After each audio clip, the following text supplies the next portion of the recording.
Je suis en effet président de la Société d'études céliniennes depuis de très nombreuses années, mais j'ai découvert que, bien qu'ayant participé activement à 12 colloques, je crois, 12 colloques, je n'ai jamais communiqué au cours d'aucun de ces colloques. C'est donc une première, et c'est vous dire aussi à quel point je suis intimidé, surtout après avoir entendu des communications aussi brillantes que celles que nous avons entendues prononcées par de très grands professeurs de faculté, ce que je ne suis pas. En réalité, j'ai voulu m'amuser. J'ai pensé qu'en fin de colloque, après 2 jours et demi de travaux très sérieux, il fallait peut-être un peu s'amuser, un peu détendre l'atmosphère. Et voilà pourquoi je vous parle de cette correspondance Chardonne-Morand, en voyant tout un peu par le petit bout de la lorgnette. J'espère que vous ne me le reprocherez pas.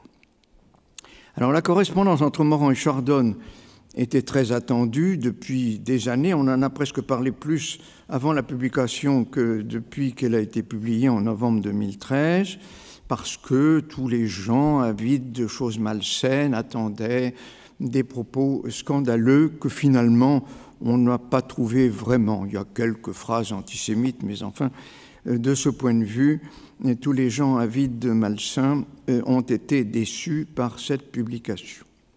Cette très volumineuse correspondance a été publiée donc par Gallimard en novembre 2013, semble-t-il sans coupure. C'est évidemment la question que j'ai posée à l'éditeur survivant, car Philippe Delpuech, qui était l'éditeur principal, est décédé. L'éditeur qui lui suit, c'est Bertrand Lacarelle, qui travaille chez Gallimard, et qui m'a absolument affirmé qu'il n'y avait eu aucune coupure, aucun caviardage. Alors, c'est un volume considérable, 1126 pages, 800 lettres, et ça n'est que le tiers de la correspondance. Il s'agit en effet du premier volume qui couvre la période 49-60, 1949-1960, c'est-à-dire en gros la période, les 2 dernières années pendant lesquelles Céline est au Danemark et pratiquement les années de Meudon. La particularité de cette correspondance, c'est que très rapidement, les 2 hommes vont décider qu'elle sera publiée. Alors, on peut évidemment penser, Chardonne écrit même à Morand en disant « c'est notre chef-d'œuvre commun, ça sera l'œuvre la plus importante que nous aurons écrite l'un et l'autre ». Alors évidemment, on peut penser que ça a peut-être un peu... L'idée même que la correspondance sera publiée a peut-être un peu faussé les déclarations des uns et des autres. En bref, rien à voir avec la correspondance de Céline, qui est évidemment beaucoup plus spontanée. Mais toutefois, les 2 hommes avaient interdit la publication de cette correspondance 30 ans après la mort du dernier, du survivant. Donc là, peut-être qu'ils se sont tout de même lâchés et qu'ils ont considéré qu'effectivement, 30 ans après la mort, après tout, ils ont le droit d'écrire ce qui leur vient à l'esprit et sans aucune retenue.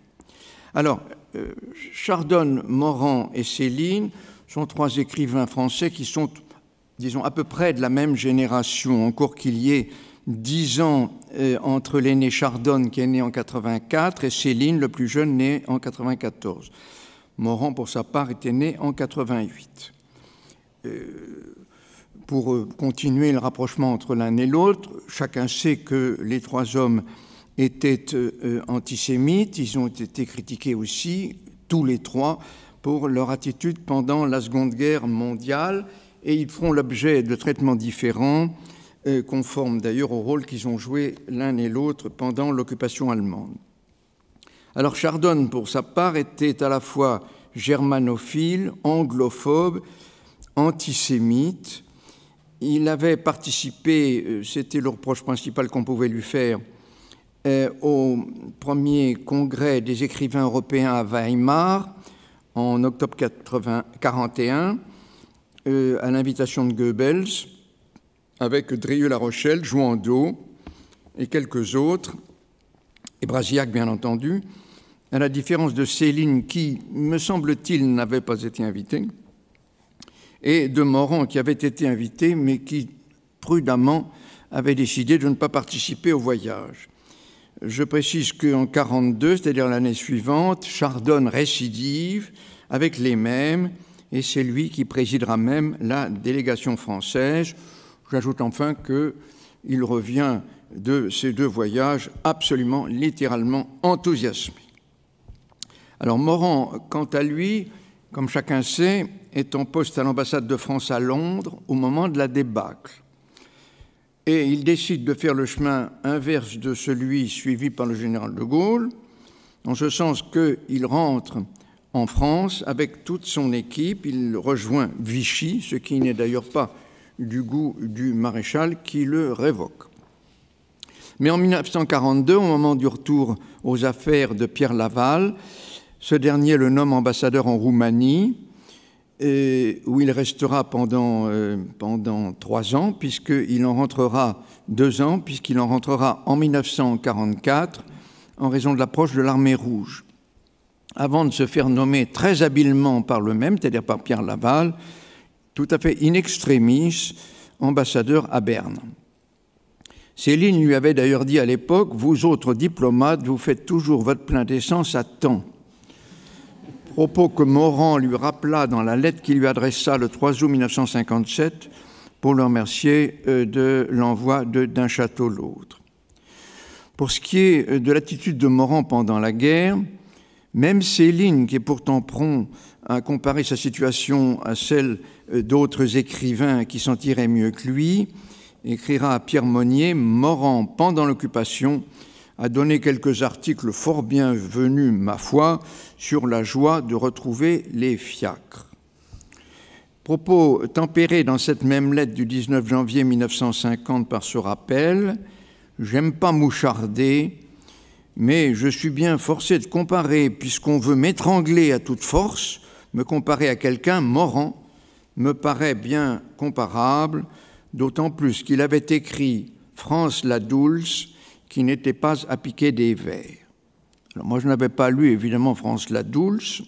Je me suis procuré le roman qui a été publié chez Gallimard en 1934, dans lequel des Juifs dans le milieu du cinéma n'avaient pas un comportement très sympathique, ils n'avaient pas le beau rôle, mais France la Dulce n'a évidemment rien à voir avec Bagatelle pour un massacre, ni même avec le péril juif de Jouandeau, qui est lui-même de l'eau de rose à côté de Bagatelle pour un massacre. Alors je ne reviens pas sur l'attitude de Céline pendant l'occupation que les membres de la Société d'études céliniennes connaissent bien. Chacun sait que Céline n'aimait pas les Allemands, mais il semble qu'il détestait encore plus les Soviétiques. Et comme beaucoup d'autres, il considérait que le bolchevisme était le pire ennemi de l'Europe occidentale, laquelle avait le choix entre la peste et le choléra. À la Libération, les 3 hommes subiront des châtiments différents. Mais c'est Morand qui sera le moins puni, puisqu'il était en poste en Suisse. Quand il est révoqué, il y reste, évidemment, et il pourra bénéficier d'une vie assez agréable, compte tenu notamment de la fortune de sa femme. Révoqué par le général de Gaulle, il figure sur la liste noire du Comité national des écrivains, mais par arrêt du 24 juillet 1953, le Conseil d'État annule sa révocation et le rétablit dans tous les droits, tandis que l'Académie française, après 2 tentatives malheureuses, l'accueille en son sein le 2 juillet 1968 au fauteuil de Maurice Garçon, sans nouvelle opposition du général de Gaulle, qui l'avait précédemment contraint en 1958 à retirer sa candidature. Chardonne, pour sa part, sera détenu pendant quelques semaines à Cognac, avant de bénéficier d'un non-lieu en 1946. Bien entendu, le Conseil national des écrivains avait interdit ses livres de fabrication et de vente. Quant à Céline, il subira le sort que tous les Céliniens connaissent, la fuite en Allemagne, le passage ensuite au Danemark, la prison, l'exil, la condamnation par la Cour de justice à 1 an de prison par défaut en 1950, confirmée en 1951 par le tribunal militaire qui était alors devenu compétent, et aussitôt amnistié par le même tribunal en raison des états de service militaire de Céline et grâce aux habiles manœuvres de son avocat, mon confrère Jean-Louis Tixier-Vignancourt. Si Céline et Paul Morand se sont vus, notamment en 1944, lorsque Paul Morand a été nommé ambassadeur en Suisse, il semble que Chardon et Céline ne se soient jamais rencontrés. Chardon écrivait du reste à Paul Morand le 10 juillet 1957, après avoir reçu d'un château l'autre: « Je ne lui écris pas parce qu'il m'a toujours fait peur, parce que je ne l'ai jamais vu et parce que je soupçonne Nimier d'avoir fait faire la dédicace ou de l'avoir écrite lui-même. » On ne se doute pas combien Nimier s'est dépensé pour Céline.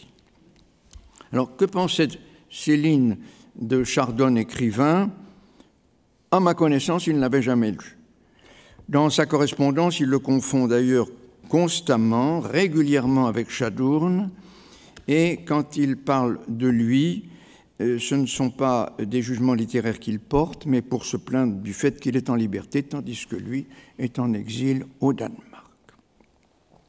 En revanche, Céline s'y prend à critiquer ses contemporains, nous y viendrons dans un instant, a toujours éprouvé pour Morand une très grande admiration. On sait que Céline appréciait peu les écrivains de son temps. Il aimait quand même Barbus, Marcel Aimé, Dabitte, Ramuse et Morand, principalement Morand. Ce sont les seuls à passer à travers les mailles du filet. À Henri Muller, en mars-avril 1949, il écrivait « Que lira-t-on » c'est un propos d'ailleurs assez immodeste. « Que lira-t-on en 2000 ? Plus guère que Barbus, Paul Morand, Ramuse et moi-même, il me semble. » Dans une lettre à Pierre Monnier, que je citais à l'instant, parlant de Morand, il écrivait « Le bougre est pourri de talent et je l'admire beaucoup. C'est lui le premier qui a jazzé le français. C'est un authentique écrivain créateur. » Beaucoup d'écrits de Céline, d'ailleurs, témoignent de son admiration pour le très grand écrivain que fut Paul Morand, mais surtout pour ses livres d'avant-guerre. Ainsi, à Milton Indus, le 11 juin 1947, « Je dois confesser cependant que je trouvais Paul Morand de l'autre après-guerre, c'est-à-dire donc avant-guerre, dans le genre d'Où vers la nuit, plus savoureux, plus costaud, mieux armé. Toute la différence du mousseux au champagne, de la masturbation laborieuse à la giclée franche. » Il répétait que Morand était le premier à avoir jazzé la langue française et ajoutait « Ce n'est pas un émotif comme moi, mais c'est un satané orfèvre de la langue. » Et au même, il écrivait le 2 octobre 1947 « C'est vraiment un découvreur de style, un authentique écrivain né de très rare espèce. » Alors, que pensait Chardon? C'est à travers la correspondance que je sais tout ça. Que pensaient Chardon et Morand de Céline? L'un et l'autre le citent assez souvent dans leur correspondance, mais c'est principalement en 1957, à l'occasion de la publication d'Un château l'autre, qu'ils vont échanger leurs impressions, fort différentes au demeurant, qui montrent d'ailleurs à cet égard que Morand était quand même plus moderne que Chardon, non seulement dans sa manière d'écrire, mais aussi dans ses goûts littéraires. « Sur Céline, je ne pense rien », écrit Chardon à Morand le 23 janvier 1958. « Je peux le lire un peu, et il m'endort, entre parenthèses, différence avec Malraux que je ne peux pas lire. » Le 21 juillet, il avait écrit également à Morand « Ces châteaux, c'est illisible. » Mais le 25 avril 1960, il reconnaîtra, mais c'est un jugement sans doute moins littéraire que politique, « Céline me précède et m'écrase, écrasant ce bagout sublime, à nous deux, on leur en fait avaler de raide. » Quand Paul Morand reçoit donc d'un château l'autre, avec une dédicace que nous ignorons malheureusement, je l'ai cherchée, je ne l'ai pas trouvée, elle est peut-être dans la bibliothèque de l'Académie, d'ailleurs qui a hérité d'une partie de la bibliothèque de Paul Morand. Il fait part à Chardonne de son embarras, 9 juillet 1957. Que dois-je faire avec Céline? Si je le remercie de son livre, j'ai l'air d'en approuver les réserves et déclarations de repentance. Si je n'écris pas, je fais figure de lâcheur. Le propos est suivi de cette question. Répondre sur la forme, entre parenthèses, j'ai retrouvé avec joie le Céline fulgurante jadis. Finalement, le 24 juin, il s'était ouvert à Chardonne de son embarras. Je comprends mal la position de Céline d'après ses diverses récentes déclarations. Je suis un pauvre type qui s'est trompé et a perdu la partie. J'avais tout prévu. La logique voudrait qu'il dise, c'est ce qu'aurait voulu Morand. J'ai souffert pour avoir vu trop loin, mais tout se passe comme je l'ai dit. Et Chardonne, là, vient au secours de Céline et lui répond le 10 juillet, Céline, non, il n'est pas si renégat.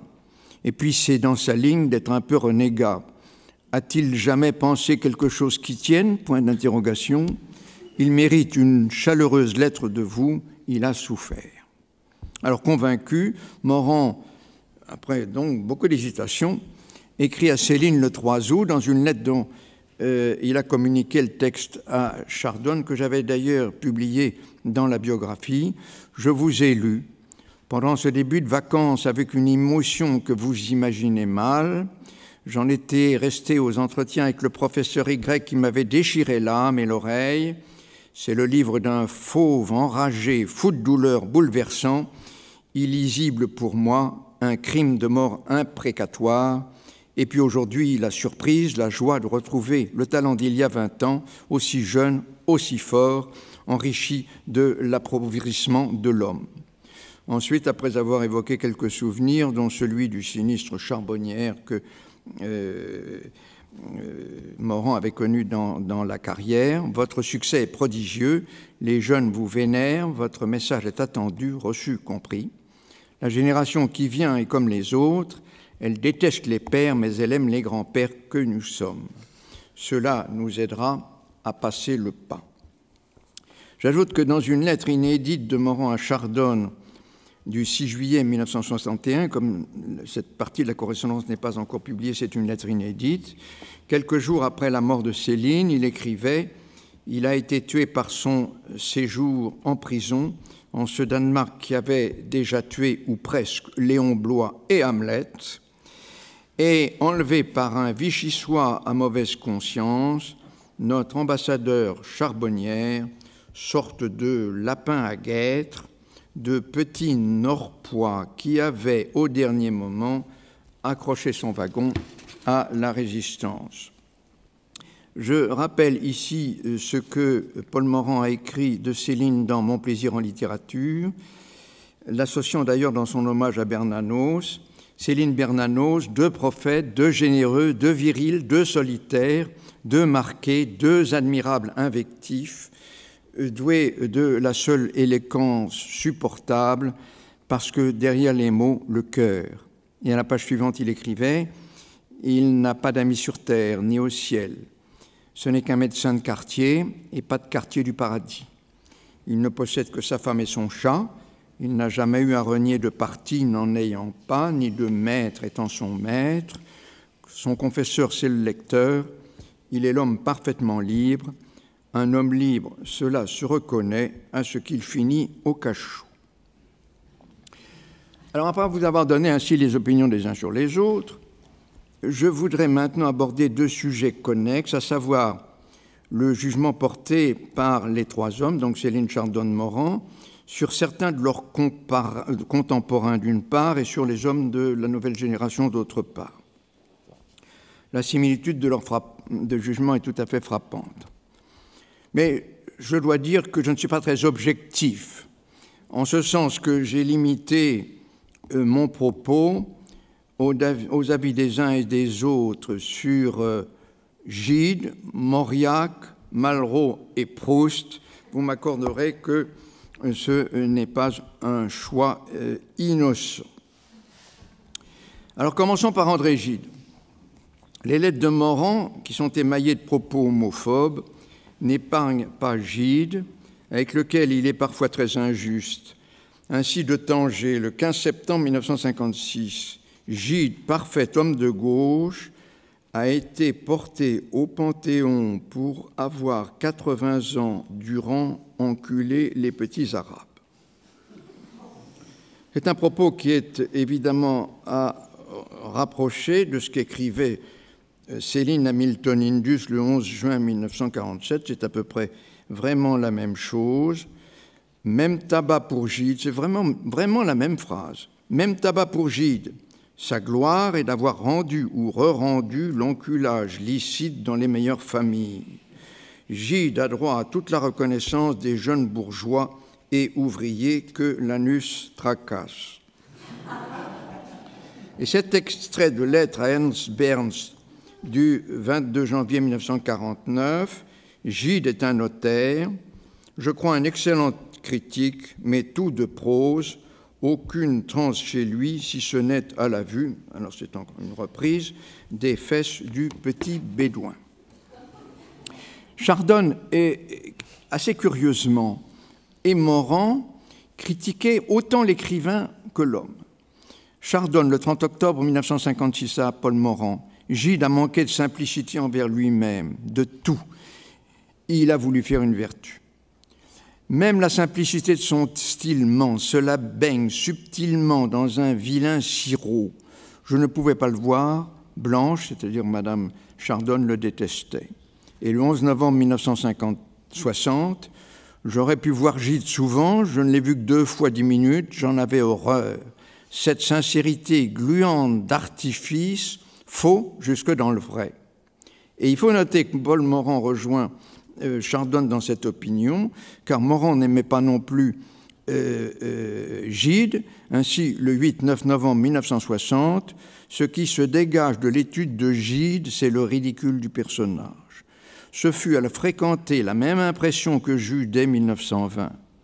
À voir ses sanglots, personne ne pleure autant. On s'attend à la prochaine apparition d'un immense poète romantique, et il en sort, le style le plus travaillé, l'analyse la plus subtile, rendant transparents les sentiments les plus troubles, le cœur le plus sec, le plus influençable, le plus comédien, l'âme la plus comiquement double qu'on ait jamais vue. Ainsi donc, si vous prenez les propos de Céline, excessifs comme d'habitude, sinon il ne serait pas Céline, les propos de Morand, qui sont pratiquement tout aussi excessifs, et ceux de Chardon, on découvre qu'ils ont à peu près la même opinion d'André Gide, tant de l'homme que de l'écrivain.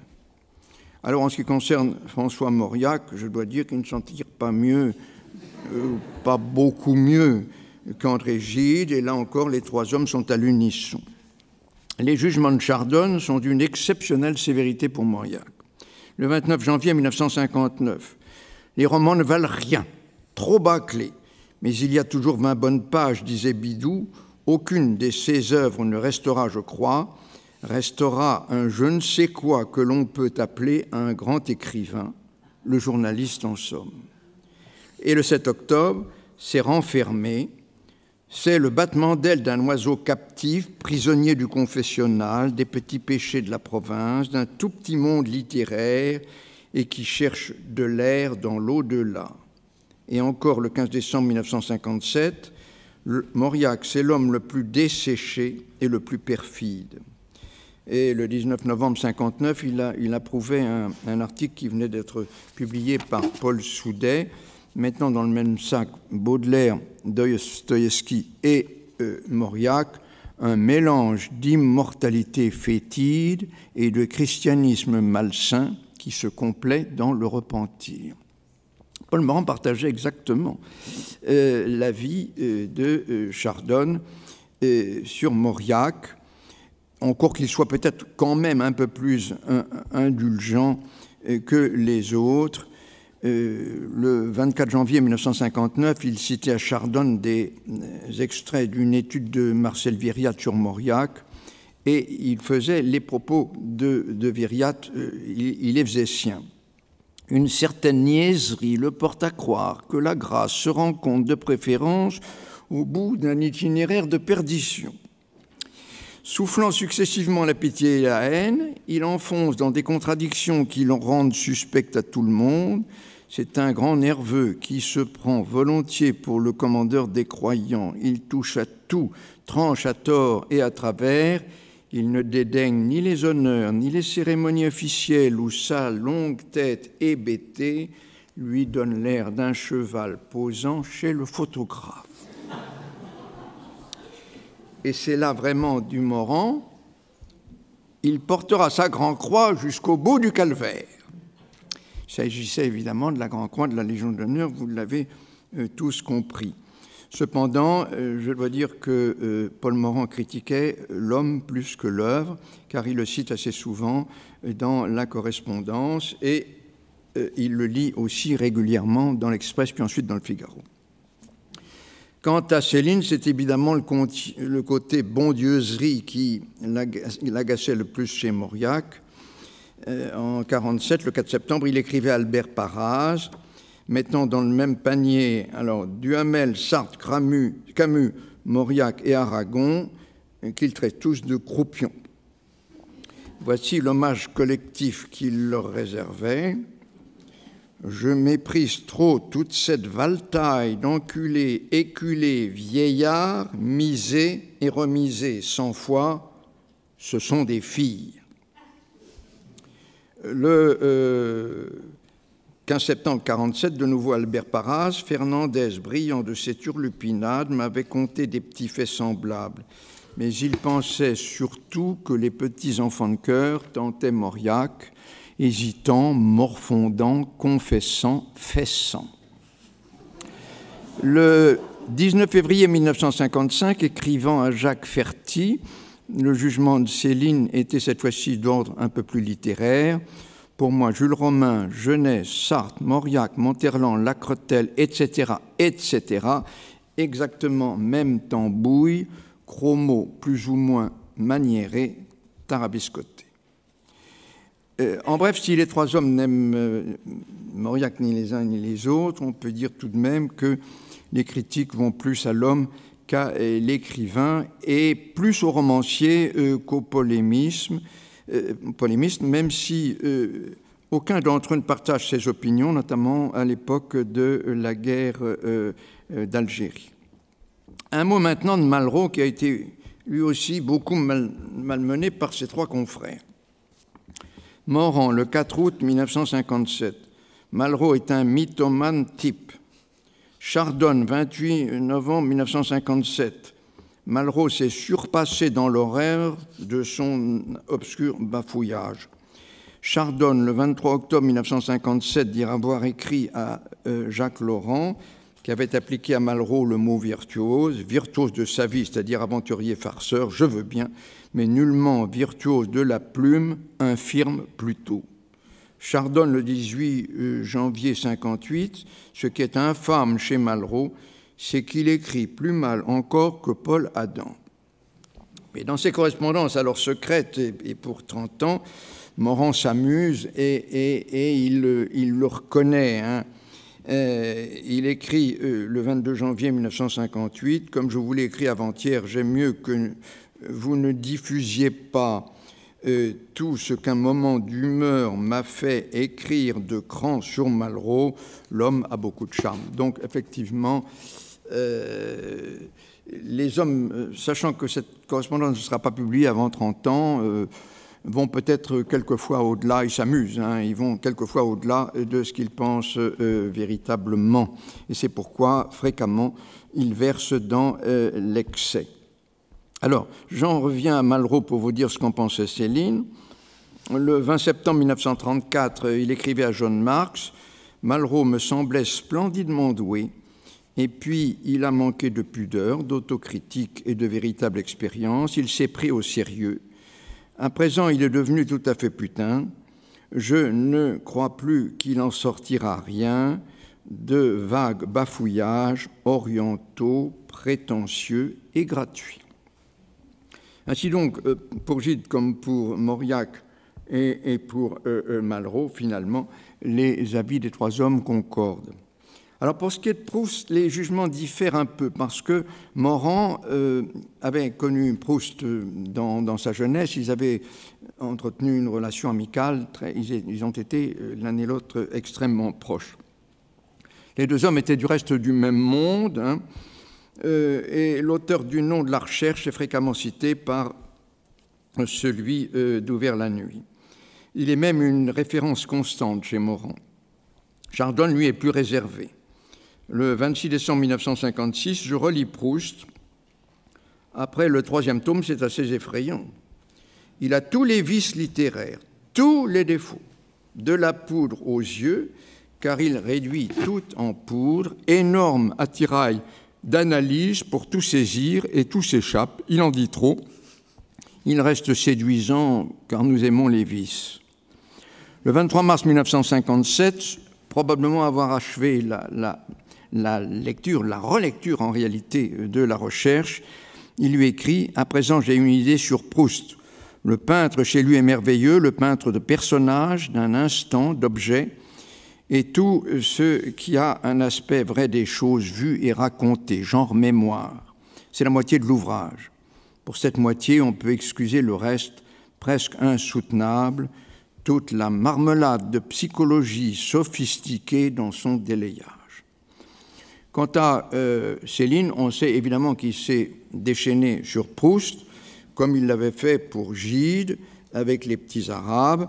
Il faut dire que de ce point de vue, les deux hommes étaient faciles à caricaturer.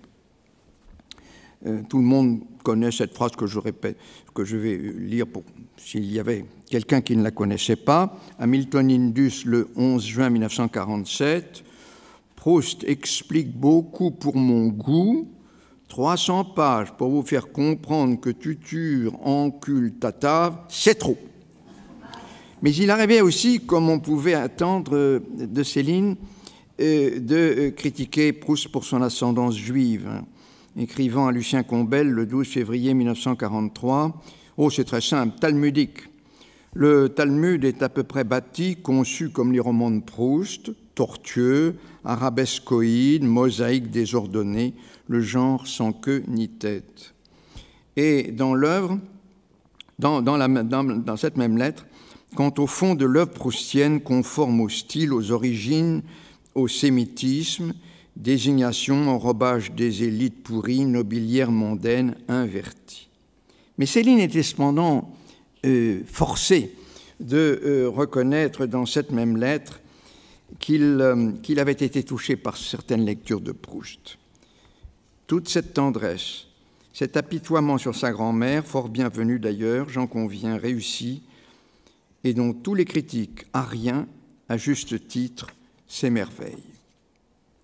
Il me reste à vous dire un mot du jugement que, alors cette fois-ci, Morand, Chardon et Céline portaient sur la génération montante, communément appelée les hussards, je veux dire Michel Déon, votre collègue qui est le seul survivant des hussards, mais Roger Nimier, Antoine Blondin, Kléber Hidens et Stéphane Ecquet, qui étaient avocats et écrivains. Tous ces jeunes écrivains de l'époque connaissent leurs trois grands anciens. Ils lui ont rendu visite à Meudon, sauf Déon, qui n'a pas jamais rencontré Céline, mais que j'ai personnellement accompagné à Meudon bien après son décès.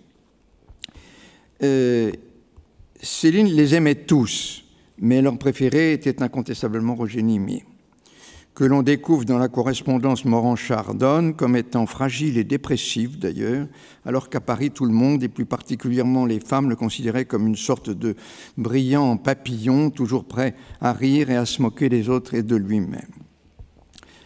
Ici, en 2011, Marc Dambre avait fait une remarquable communication sur Céline Morand, sur laquelle je ne reviens pas, et il avait cité une dédicace de Nimier à Céline. Je ne résiste pas au plaisir de vous la relire, d'autant que je suis propriétaire du livre sur lequel elle est apposée, au maréchal des logis Destouches, qui paye aujourd'hui 30 ans de génie et de gloire, respectueusement, le cavalier de 2e classe Roger Nimier, février 1949, c'était sur les épées.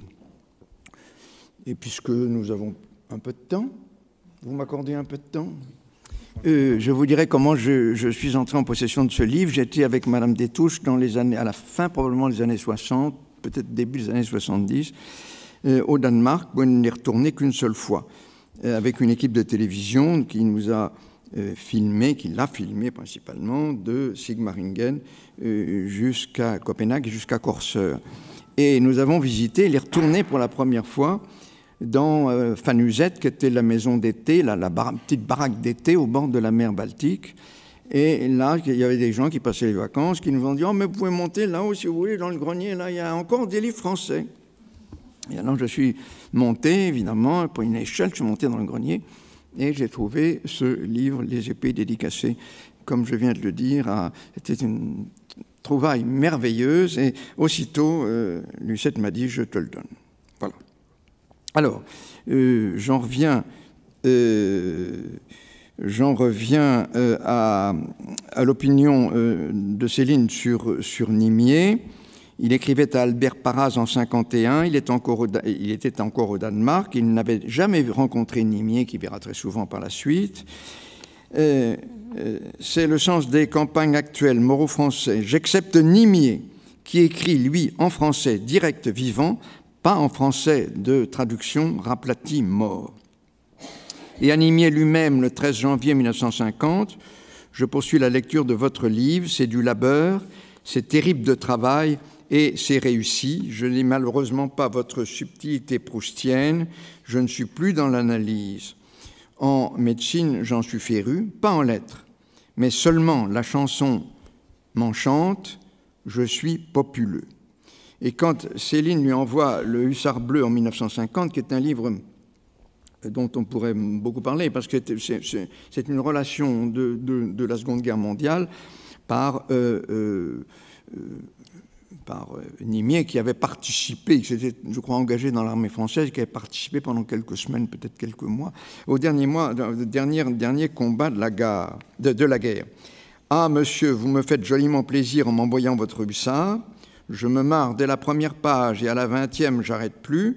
Voilà du roman comme j'aime, en direct et savant, quand même, ô subtil, habile roublard, sensible. » Et le 1er novembre 50, après avoir achevé le livre, il lui écrit « Mon cher confrère, ah, admirable votre hussard, une lecture harassante de cocasserie, de finesse et foutre de génie, puisque je saisis votre rythme enthousiasmant. » D'ailleurs, je ne vais pas vous les dire toutes, mais dans les lettres, il y a énormément de lettres écrites par Céline à Nimier. Et il y en a, j'ai relevé les civilités, mon cher hussard, géant des lettres, commissaire des peuples, idole du nouveau féminin, Néo-Barbus. Parce que voyez-vous, il rapproche évidemment Nimier, qui vient d'écrire sur la guerre, très beau livre du reste, qui a eu un énorme succès, de Barbus, qui avait écrit, comme chacun sait, Le Feu, qui est un des multiples écrivains français qui avait écrit sur la guerre de 14 pour en dénoncer les horreurs, comme Céline l'a fait dans Un voyage au bout de la nuit. Quant aux formules de politesse après, on vous embrasse, 1000 baisers et grâce effeuillée, 1000 baisers désolés, de la galère d'où je rame, et pour Gaston, malheur, hein, Gaston c'est Gaston Gallimard, hein, malheur de moi bien fidèle, de votre emmerdeur fidèle, fraternellement, votre fidèle crampon et ami, etc. Il y a des formules qui sont très céliniennes, évidemment, mais qui montrent tout de même, si vous voulez, que Céline avait une grande affection pour Roger Nimier. Alors, en revanche, dans la correspondance, d'ailleurs, il a écrit à Nimier la veille de sa mort. Il a écrit 2 lettres la veille de sa mort, le 30 juin 1961, une à Gaston Gallimard et une à Roger Nimier. Alors, nous ne connaissons en revanche aucune lettre de Céline à Blondin ni à Stephen Ecke. Il n'en existe qu'une à Kléber Edens. J'en connais l'existence, mais je ne sais pas où elle se trouve. Elle est introuvable. le nom de Blondin de Stephen Hecke ne figure pas dans la correspondance de Céline, non plus que celui de Kléber Hydens, mais il est certain que tous sont accompagnés, Nimier, qui était toute une bande d'amis, tous sont accompagnés Nimier chez Céline à Meudon. Quant au nom de Bernard Franck, j'ai oublié de vous en parler, mais Chardonne et Morand, particulièrement Morand, admirent profondément Bernard Franck, qui est alors un tout jeune écrivain. Le nom de Bernard Franck, en revanche, n'apparaît pas dans la correspondance de Céline. Alors, Chardonne et Morand éprouvaient donc, comme je viens de le dire, une réelle affection pour tous ces jeunes écrivains, y compris pour Michel Déon, encore que, pour ce dernier, le prochain tome de la correspondance Chardonne-Morand, qui est à publier chez Gallimard dans quelques semaines, quelques mois, j'espère, eh bien, on voit que finalement, malgré l'amitié que Morand porte à Michel Déon, il est tout à fait contre son élection à l'Académie française. Et d'ailleurs, Déon ne sera reçu à l'Académie française qu'en 1978, après le décès de Paul Morand, qui était survenu, quant à lui, en 1976. Alors, je ne vous le parle pas, je vous ai dit, j'ai fait un choix tout à fait peu objectif. Je ne vous parle pas de Giraudoux, qui est très, très présent dans la correspondance de Morand-Chardonne, et dans celle de Céline également. Je ne vous parle pas de Sartre, de Camus, de Bernanos, de Giono, de Valérie de Claudel. Ça fera l'objet d'une prochaine communication. Et c'est surtout parce que ce soir, en fin de colloque, j'ai voulu m'amuser, et j'espère aussi un peu vous amuser avec les uns et les autres, car ces trois écrivains, dont leur jugement sur leurs confrères se complaisait, vous me l'accorderez, dans l'excès. Mais faut-il croire Morand quand il dit, quand il écrit à Céline qu'il l'admire, et faut-il le croire? Parce que j'ai trouvé une lettre écrite après D'un château l'autre, une lettre à Roger Nimier, dans laquelle, sans citer Céline, mais je pense bien que c'est Céline, vous allez me le dire tous, vous me donnerez votre opinion.